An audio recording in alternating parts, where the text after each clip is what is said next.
Dibohong. Aku hanya memikirkan satu peraturan penting. Kenapa kau lakukan hari ini kalau kau bisa melakukannya besok? Few moments later.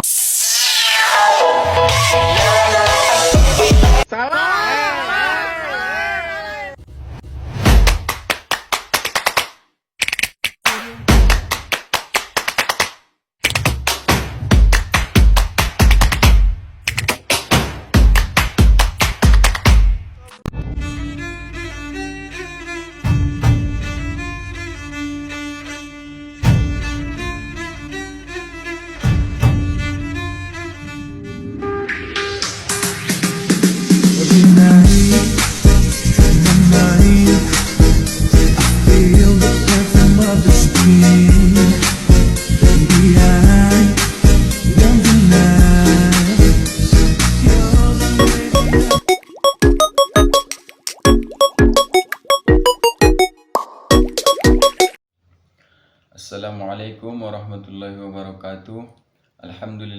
Alhamdulillahirabbil alamin wahdahu wassalatu wassalamu ala asrofil anbiya'i wal mursalin wa ala alihi wa sahbihi ajma'in, amma ba'd.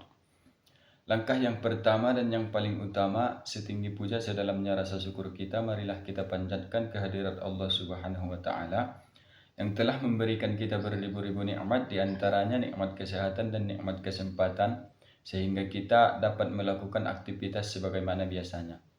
Langkah yang kedua, salawat bertangkaikan salam, berpucukkan rindu, berbuahkan kasih sayang. Tidak lupa kita hadiahkan ke ruh junjungan alam, yakni Nabi besar Nabi Muhammad SAW, yang mana syafaatnya yang kita harapkan di hari kemudian nantinya. Maka wajar dan pantaslah kita menyampaikan sepotong doa yang ringan dalam ucapan, insya Allah berat dalam timbangan. Bilabdi Allahumma salli ala Sayyidina Muhammad wa ala ali Sayyidina Muhammad.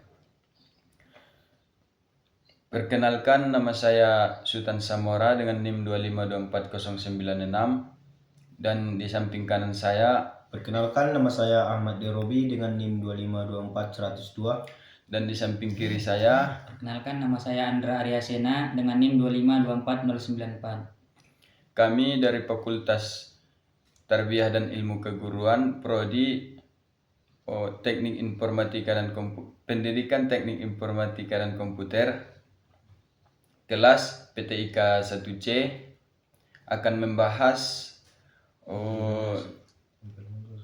jurnal yang kami buat yang berjudul Implementasi Nilai-Nilai Pancasila dalam Kehidupan Berbangsa dan Bernegara. Implementasi nilai-nilai Pancasila dalam kehidupan berbangsa dan bernegara. Yang pertama, Pancasila sebagai ideologi negara. Pancasila adalah dasar ideologi negara yang tercantum dalam pembukaan Undang-Undang Dasar 1945. Pancasila memiliki 5 sila yang menjadi pedoman hidup masyarakat Indonesia, yaitu ketuhanan yang Maha Esa, kemanusiaan yang adil dan beradab, persatuan Indonesia, kerakyatan yang dipimpin oleh hikmat kebijaksanaan dalam permusyawaratan perwakilan, keadilan sosial bagi seluruh rakyat Indonesia. Pancasila juga berfungsi sebagai norma dasar yang mengatur kehidupan sosial, politik, ekonomi, dan budaya untuk mewujudkan masyarakat adil, makmur, dan sejahtera. Yang kedua, teori negara, hukum, dan demokrasi. Negara hukum adalah negara yang segala kebijakan dan tindakannya didasarkan pada hukum. Prinsip demokrasi dan penegakan HAM juga sangat penting. Menurut Mahfud MD 2017, hukum di Indonesia harus menjadi pengendali dalam kehidupan bernegara agar nilai-nilai Pancasila seperti musyawarah dan keadilan dan diterapkan dalam pengambilan keputusan. Yang ketiga, teori pendidikan Pancasila. Pendidikan Pancasila memiliki peran penting untuk mengenalkan, memahami, dan menginternalisasi nilai-nilai Pancasila kepada masyarakat. Ini tidak hanya dilakukan di sekolah, tapi juga dalam keluarga dan media. Menurut Suryadinata, pendidikan Pancasila harus bersifat holistik dengan mengintegrasikan nilai Pancasila ke semua aspek pendidikan. Pendidikan ini juga membantu membentuk karakter bangsa, menciptakan menciptakan sikap yang kritis dan memberikan solusi atas isu sosial berdasarkan nilai-nilai Pancasila. Sekian dari saya, akan dilanjutkan oleh Saudara Andra. Kepada Saudara Andra dipersilahkan. Nah, dan saya akan melanjutkan penjelasan dari saudara-saudara. Nah, kemudian keempat, teori keadilan sosial. Teori keadilan sosial ini menekankan bahwa setiap individu itu berhak mendapat perlakuan tanpa diskriminasi. Nah, menurut John Rawls, keadilan sosial ini adalah kebijakan yang memberi manfaat bagi kelompok yang paling membutuhkan, seperti masyarakat tertinggal. Nah, prinsip ini sejalan dengan sila kelima Pancasila yang menekankan bahwa pemerataan kesejahteraan dan kepentingan rakyat banyak. Dan kemudian kelima, teori integrasi sosial. Integrasi sosial adalah proses penyatuan masyarakat yang beragam menjadi satu kesatuan yang harmonis. Nah, menurut Emil Durkheim, masyarakat harmonis terjadi jika ada nilai-nilai yang disepakati. Nah, nilai-nilai Pancasila seperti persatuan Indonesia dan kemanusiaan yang adil dan beradab menjadi kunci menjaga kerukunan di tengah perbedaan etnis, agama, dan budaya. Nah, kemudian terakhir yang keenam, tantangan dalam implementasi Pancasila. Walaupun nilai-nilai Pancasila sudah jelas tertulis dalam pembukaan Undang-Undang 1945, implementasinya masih menghadapi berbagai tantangan di kehidupan sehari-hari. Nah, kalau dalam konteks globalisasi dan perkembangan teknologi yang pesat, tantangan terbesarnya yaitu mempertahankan nilai-nilai kebangsaan yang terkandung dalam Pancasila dari arus budaya asing yang dapat mempengaruhi pola pikir dan tindakan masyarakat. Nah, sekian dari saya, itu saja. Kemudian akan dilanjutkan oleh Saudara Robi. Baik, saya akan melanjutkan materi dari Saudara Andra dan Saudara Rita, yaitu tantangan dalam implementasi nilai Pancasila. 1. Pemahaman masyarakat tentang Pancasila. Banyak masyarakat hanya mengetahui teks Pancasila tetapi tidak memahami makna dan cara menerapkannya dalam kehidupan sehari-hari. Hal ini menyebabkan nilai-nilai Pancasila sering dipahami secara tidak menyeluruh dan tidak diamalkan dalam tingkat nyatanya. Akibatnya terjadi ketimpangan sosial seperti masalah pendidikan, kesejahteraan, dan kesehatan. 2. Tantangan sosial, politik, dan ekonomi. Sosial, Indonesia memiliki keberagaman budaya, suku, agama yang bisa menjadi kekuatan, tetapi jika tidak dikelola dengan baik bisa menimbulkan konflik. 2.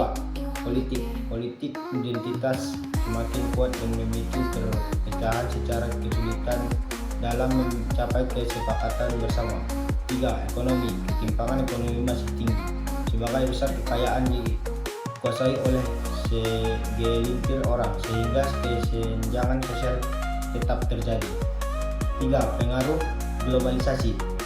Globalisasi membawa kemajuan teknologi dan informasi, tapi juga memperkenalkan nilai-nilai individualisme dan materialisme yang bertentangan dengan Pancasila. Dampaknya, gaya hidup konsumtif. 2. Rendahnya kepedulian terhadap lingkungan. 3. Lebih mementingkan diri sendiri daripada kepentingan bersama.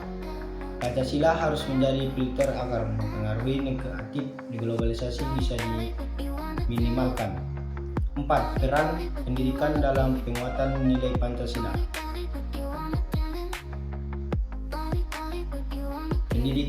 Pendidikan Pancasila di sekolah sering dianggap tidak menarik dan kurang relevan dengan kehidupan nyata. Akibat siswa kurang memahami dan mengamalkan nilai-nilai Pancasila dalam keseharian mereka.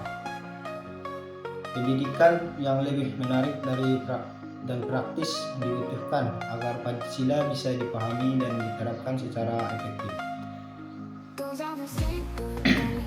5.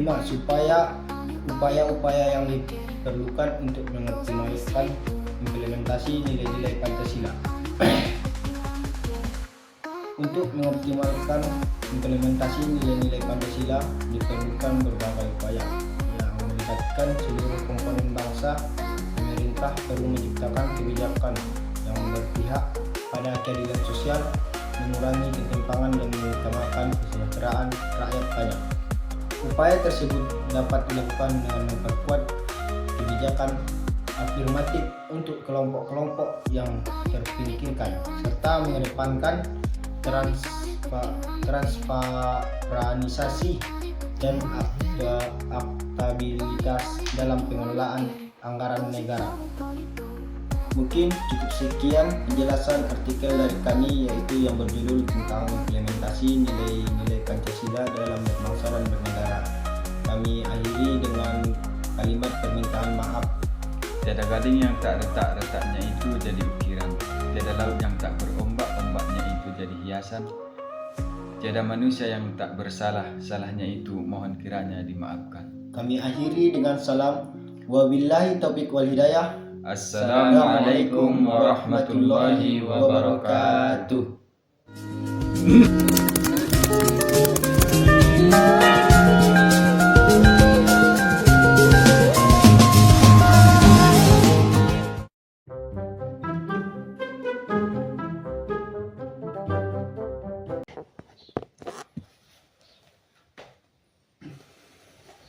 Lah mulai me baram sunyi mari set nih.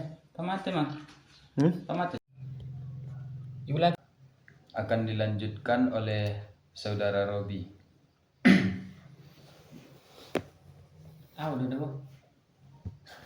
Baik, saya akan astagfirullah.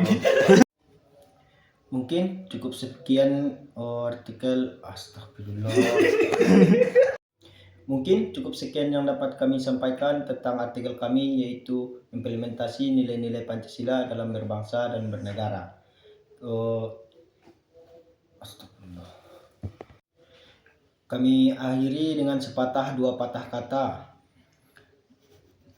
Kan benar langsung dah.